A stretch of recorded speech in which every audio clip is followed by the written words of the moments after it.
Longtime province columnist Tony Gallagher goes into the BC Sports Hall of Fame tonight.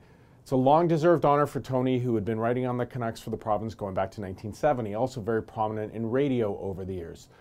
I had my share of battles on behalf of Tony. The Canucks would call me, various GMs, demanding that Tony be fired, making all sorts of personal insults about Tony, and I always shared them with Tony, had a very frank conversation about what he should write about, how he should go about it, what he felt was fair, and what was maybe a cheap shot.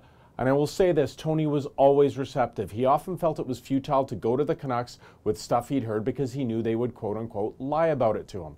Tony never let pressure or intimidation back him off a story. He was always very honest, and he worked his sources, which is something you don't see from a lot of journalists today. Tony would get information that other people wouldn't get because he was connected and because he was honest. He wasn't a cheerleader. He never carried pom-poms. He called it like it is. A lot of fans didn't like that, and I get that. You're a fan of the team, and you don't like to hear criticism, but what you would get as a paying customer is some honest criticism of Tony Gallagher, and no pressure from the team or management was ever going to change that for us. Congratulations, Tony. An honor well deserved.